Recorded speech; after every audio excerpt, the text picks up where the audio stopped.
Welcome everyone to Coaching in Session. My name is Michael Reardon, and I'll be your coach this evening. So today we're going to be continuing with our blog post Mondays, and we're going to be talking about one blog that was requested quite a bit, and that is to find your gift, to find your purpose. And I can't tell you how many people come to me, how do you find your gift? How do you find your purpose? And it's not as simple as I wish it could be, but we can always take a stab at what it is you're supposed to do, because the only person who knows what you like is you, right? You know what you like and you know what you don't like. Now, just because you like something doesn't mean you want to do it for the rest of your life. You might like eating cake, but you might not want to do it for a living. For example, a person who eats pizza for a living, Dave Portnoy. He eats pizza every day about, if not every day, and he scores it, he rates it, and that's what he's known for, his pizza reviews. Does he have a love for pizza still after having pizza every day for over a year? Maybe, maybe not, right? But he still does it. But it's not so much about eating the pizza, I think, for him.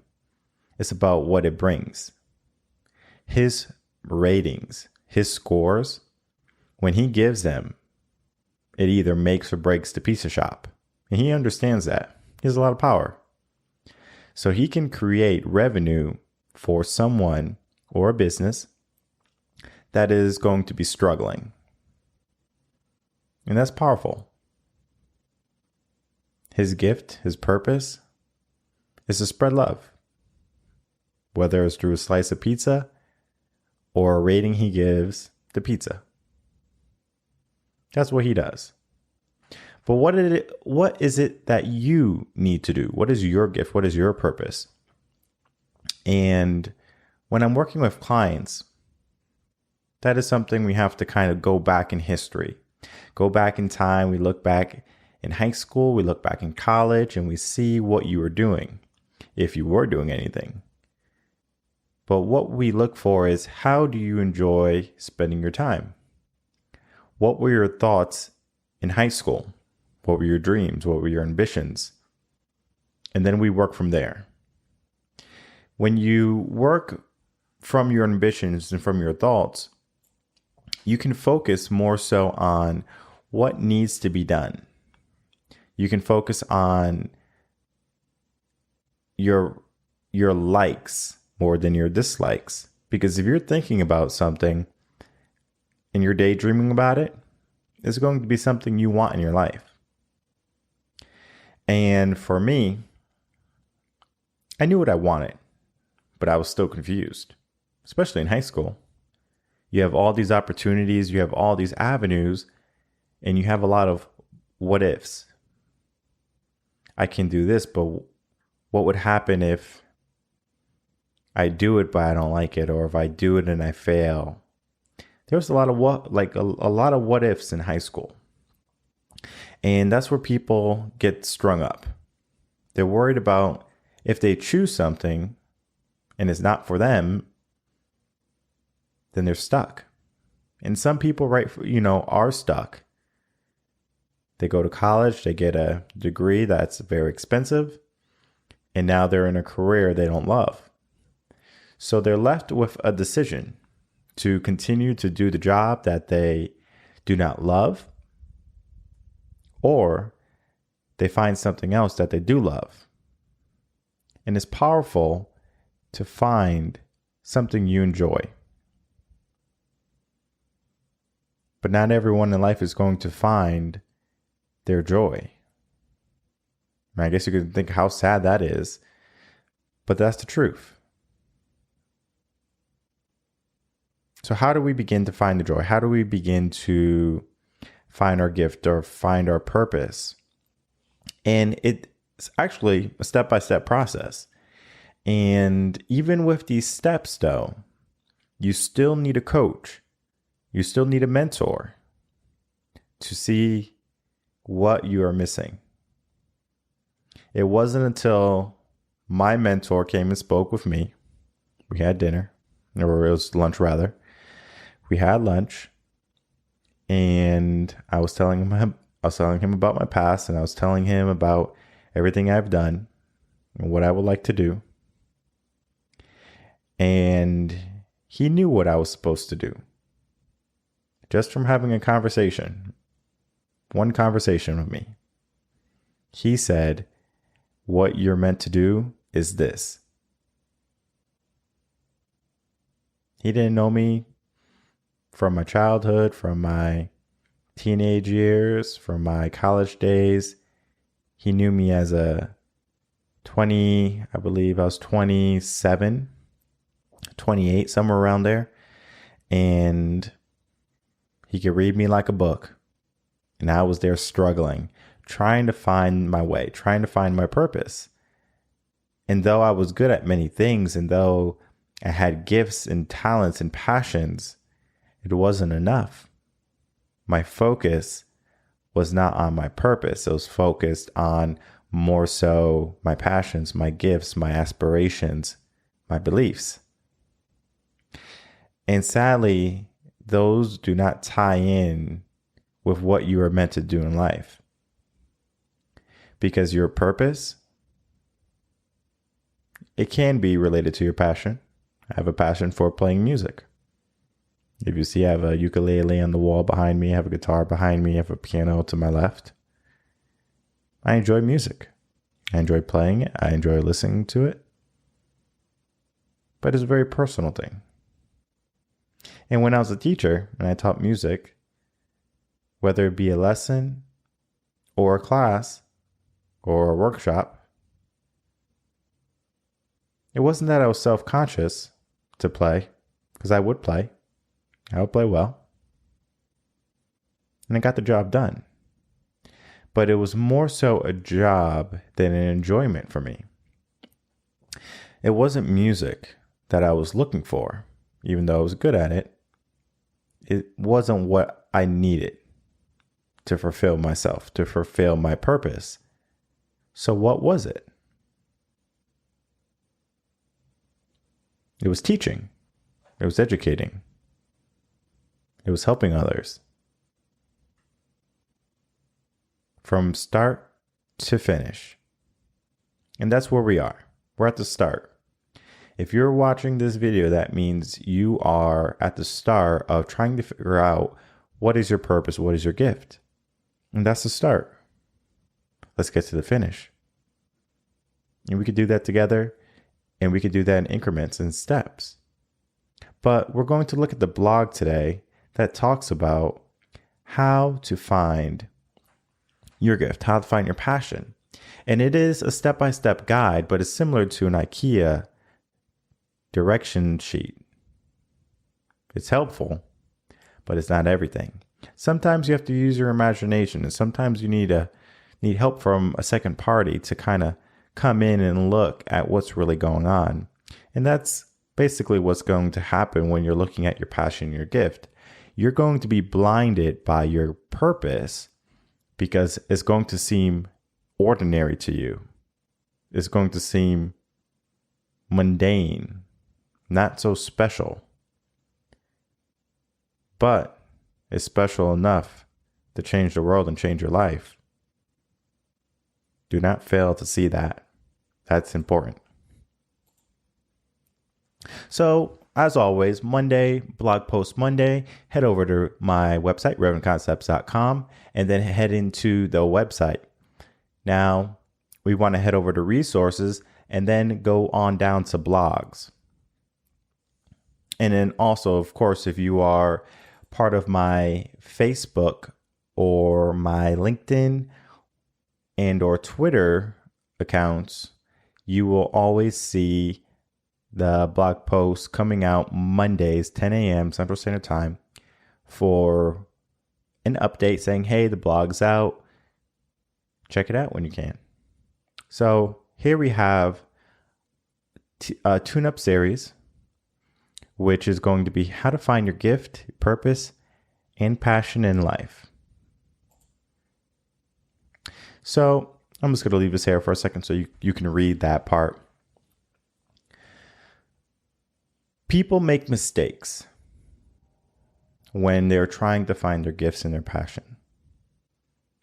They think they have to be good at something in order for it to be their gift, their purpose, or their passion.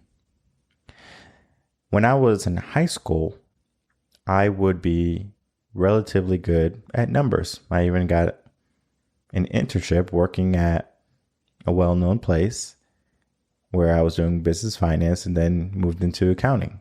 I did that for 2 years. The money was great, and I thought that's what I was supposed to do. I was going to make good money, and I was going to have a steady career, a stable career. But 2 years in, something happened. I just wasn't satisfied with the work. The mundane work I had to do, the repetitive nature of accounting, of just a day-to-day regimented work schedule was not suited for me. I wanted to be free. And so I left that job. I left that career for teaching. And I decided to be a teacher. And when you're a teacher, you understand something. Every day is going to be a new day. You're going to one day be fine and everything's going well, and then the next day everything's on fire and you need to be a firefighter, putting out all these little fires that is going on in your classroom. It was so much fun. It was amazing. Every day was a new day. Every day was a new opportunity.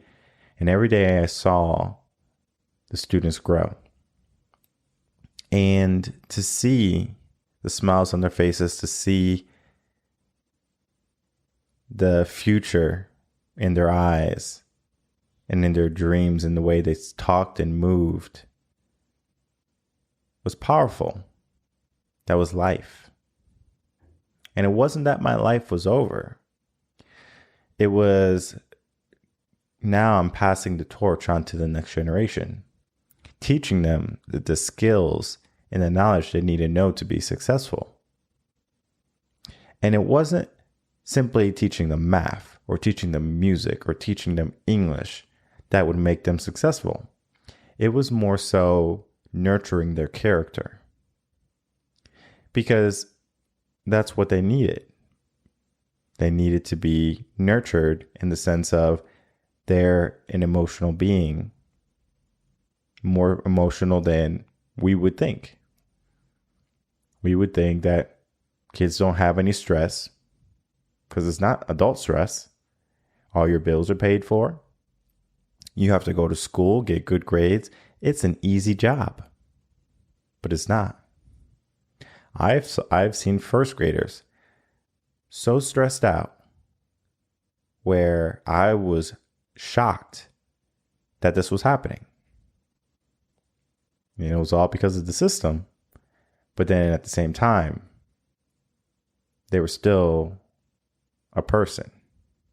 Just because they're young, just because they're learning, doesn't make them any less of a human. Doesn't mean they don't have needs and feelings, aspirations, dreams, gifts, purpose, passion. They had it all. And so do you. And people forget that somewhere down the line. They forget what they wanted to be when they were growing up. They forgot what they wanted to do. They forgot who their hero was. They forgot to be brave when they felt scared. Now, people are so quick to judge, to shout, to hate, and they wonder why their life is not fulfilled yet. And going down that path may bring you to where you need to be.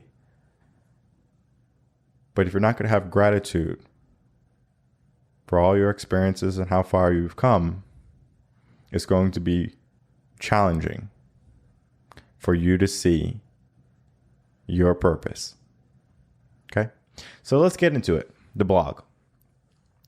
Now, I always tell people it is important to know what you don't like because we know what we like. You might like pina colada sitting on the beach. You might like getting paid without going to work. You might like Taco Tuesday, margaritas 7 days a week. Maybe you go out to movies on Fridays and you enjoy that. We know what we like. But do you have a list of things you don't like? Maybe you don't like a certain type of food. Maybe you don't like broccoli, right? Perhaps you don't like a certain type of character in a person. Maybe if they are vulgar. Maybe if they're rude, mean. How about if someone's unambitious, right? They don't have any ambition. How about if they're lazy, where they come home and they simply sit on the sofa and that's their life? They go to work, they come home and they sit on the sofa and that's it. How about people who say they want to have a better life, yet they complain but don't do anything different? I understand that. Understanding what you like and you don't like is important. So when you're looking for your purpose, your passion, your gift, understand what you like and what you don't like.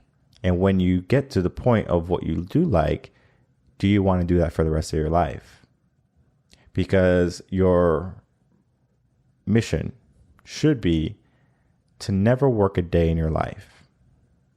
Yes, you have to commit your time to accomplish something, but you're doing it willingly. You're doing it with the sense of, I'm doing this because I love it, because I want to. And no matter what obstacle gets in your way, you can accomplish what you want to. However, where people fail is when it comes to those obstacles. Now, number 2, we look at the outcomes to our life. Well, if we fail and we don't succeed, what happens? Does our dream just die up? Dry up and die? Or does it wait for us? Does it know we're going to get there eventually? Or does it say, well, you tried and you didn't succeed, so I guess it wasn't meant to be? Because the dream you have in your head and the ambition of your purpose in life will always keep coming back to you. It's going to be a nagging feeling that's tugging on to you saying, hey, I want you to achieve me. I want you to reach this height. That's what it wants. But are you willing to do the work in order to get it? And the fear of failure is one of the main contributing factors to why people do not go after more in their life. They decide that they don't want to put in the work. They decide they won't put in the effort. They decide to be comfortable instead of in a position where they can be abundant. And what's the difference between a comfortable and abundant, right? Comfortable means you get by. You might have a vacation every year or two.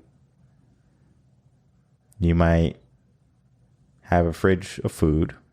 You have food in your belly, clean water, lights, right? You're living comfortably. But what if I told you you can live abundantly, where you can have your own personal chef, you can go on vacations every month, you can travel the world, experience new things. And it's not so much about being materialistic and buying everything you want, but also having that financial freedom to not have to worry about stresses like your bills, your mortgage, plays a huge role in your overall happiness. And people fail to see that. That's why credit card debt is so debilitating. It's not so much that you have credit card debt that's the problem. It's the fact that when you have credit card debt, it is debilitating because now you're in debt. You owe something, and the interest rates on credit cards are just absurd. So you're paying 18 to sometimes 34%, maybe more, on a purchase you may or may not have needed. And we're not going to get into it if you needed it or not. But if you were in a position where you didn't even need a credit card to make a purchase, or if you used a credit card, you wouldn't struggle to pay it, you can put yourself in that type of position where money's not a factor. And it doesn't mean you're going to not have problems, because money does solve certain problems in life. But many people struggle with having money. And it's not thinking about you need to have an abundance of money or you need to have rich people's problems. It's more so on the fact of, are you willing to do what is needed to be done in order to get that type of wealth in your life? And it's sad to say, not many people will. So that's what part 2 is going to be about. If you knew you couldn't fail, what would you do? And if you did succeed, what would it bring? And the last part, I believe, is going to be your planning process. A dream without a plan is just a dream. You cannot achieve great things in life by dreaming alone. Now, a dream can be a great motivator. It can be a great tool for you to figure out what you want in your life. But it's not the driving force to get you to where you need to be. That's going to be your plan. And when you create a plan, that plan is going to determine your outcome. And you can see the outcome, and it might be your dream. You're like, oh, wow, this is exactly what I want. And there's going to be a step-by-step guide how to get there. But that step-by-step guide is not going to be as simple as you wish it would be. It's not going to be like ABC, 1, 2, 3. It's going to be like, oh my God, that is difficult. And that's where people struggle. Oh my goodness, this is difficult. What am I doing? And they give up. I mean, rightfully so. It's difficult. I understand. But it doesn't mean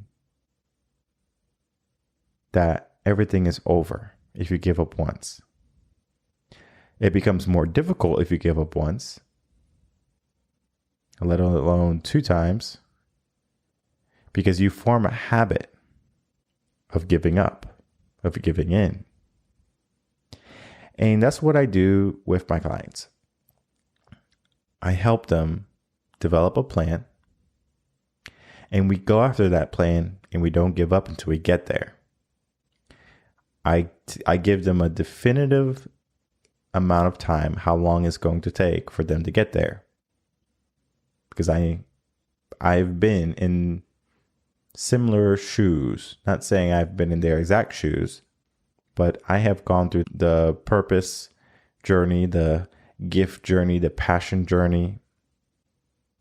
And I understand what it takes, and I understand what is needed to happen on that journey. It's a lot of downs, not as many ups. And I wish I could say there was more ups and downs, but reality is you're going to fall more times than you're going to succeed. But you're going to fall more times or less times than you're going to get up. So if you fall down 7 times, you get up 8. always going to get up more than you fail. And let that be your guiding grace, that guiding light, where you say, no matter what, I'm going to accomplish what I want, what I need. And that's learning how to be confident. That's learning how to trust yourself. Believe in yourself again. Because somewhere down the road, you have lost confidence in yourself. And it's important to find that again. So all in all, finding your gift is not as simple as saying, okay, I'm good at this and this is what I have a passion for and people love when I do this. Yeah, it might be a start, but is that what you really want long term? And it might not even pay the bills, your purpose, your gift. Similar to a life of Mother Teresa, you have Gandhi. You have people who had apparently nothing in their life. They had the clothes on their back and they had their hands to do the work that they were going to do. But they enjoyed their work thoroughly. They smiled on the inside. And sometimes they wept. Sometimes they were uncertain. Sometimes they were confused. They might have wanted to change their life or this, their decision. A moment of weakness, right? Don't allow that to define you. So when you're looking for your gift, your purpose, your passion, the mistakes people make is that they try something and then give up. They try something new and it works. They're happy. They enjoy it. And they go, it's not working out. So I'm going to give up. Because reality is what you want, your dream, is not going to be as inviting as we would like it to be. We're not going to just pull up to work. One day the boss comes out and says, hey, you've been doing a great job. You are now the CEO of this company and you don't have to worry about any more money problems. The only thing you have to do is not mess up. It's not as easy as that. Let alone the promotion track at work. What if you work for yourself? What if you decide to live a life that is not focused around simply working for someone or doing work yourself? What if life was to plant trees? Your purpose to go out and plant trees, or to go out and speak the words you want to speak, whether it be religion or culture, right? Maybe that is what you want to do. Maybe that is your purpose. Maybe that is your gift, your passion. And there's going to be struggles all along the way. There's going to be difficulties. There's going to be people who don't like you. Accept it. Not everyone's going to like you. Not everyone's going to be in your corner cheering for you when you're trying to accomplish your dreams and your goals. They're going to look at you like you're crazy. They're going to look at you like, you know what, this person, they can't achieve anything. And it's that limiting belief, those limiting individuals in life who determine what you can and can't do. And it's important to not allow them to permeate your thinking and your mindset. So if you have a gift, a passion, a purpose, and you have a good inclination of what you should be doing, go after it. That's what you do. And if you're uncertain, ask one of your loved ones, your mom, your dad, grandma, grandpa, maybe a best friend.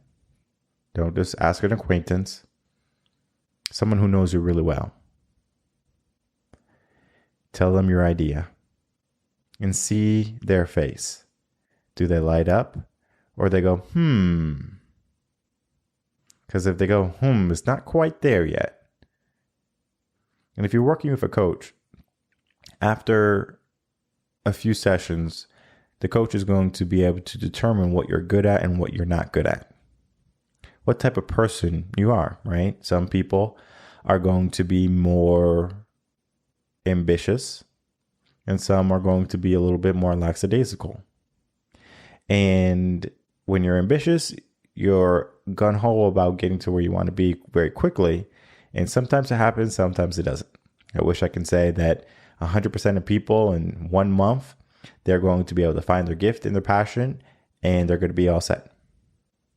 For me, finding my gift and my passion probably took me by myself probably 3 years just to kind of get an inclination of what I wanted to do. And then it wasn't until I had one lunch with a mentor. He read me like a book. In less than 2 hours, he told me what I needed to do. He knew. And from just that conversation, I learned how to find the passion and the gift in people. And I can't explain it because it's almost like a sixth sense where it's just like, you know, but you don't know. But having someone look and learn who you are, they will know. So if you don't have the means to hire a coach or a mentor, not a problem, right? You have your family.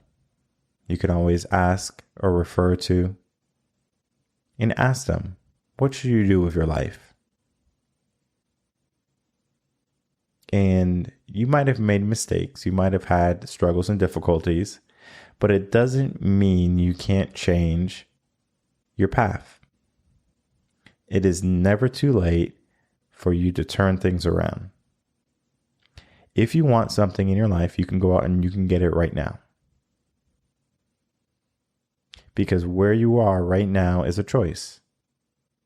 And it might be the only choice you have, the best choice you have, right? Especially if you're young. Because if you're young and you want to run away from home, might not be the best choice, right? But you do have the ability to make that choice. And similar to that choice, you have the choice to choose what you want to do with your life. If you want to continue to be a dreamer without a plan, then that is your choice. And that's going to be your position. Exactly where you are.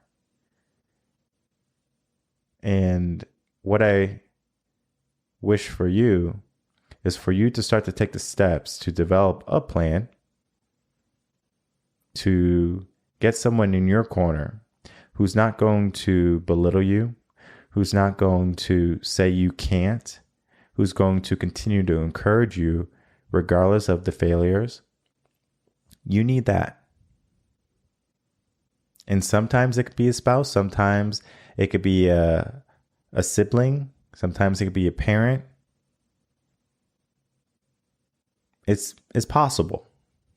But when you have a coach, when you have a mentor, someone rooting for you, even if you don't believe in yourself, that's powerful. Because when someone believes in you, you begin to believe in yourself. Similar to how if you tell yourself something over and over again, eventually you begin to believe it. And it's important that you don't allow negative thoughts, negative habits, and negative people in your life. They serve no purpose. And if you did want to give them a purpose, it is to show you what you don't want in your life. So if you have any questions, email me, coachinginsession@gmail.com. If you want to get some work or have a free consultation, head over to revenconcepts.com. Be more than happy to get you booked and to get things started, right? Because the life you should be living is waiting for you. And there's no reason for you to continue to live a life that wasn't meant to be your purpose. So let's get down to work, right? Let's get busy. Let's do the work, get over the obstacles, get through the challenges, get through that wall. We can do it. And I know you can do it. Until I see you Wednesday, we're going to be picking up again with another workshop. So you don't want to miss it. 7 p.m. Central Standard Time. It's going to be a good one.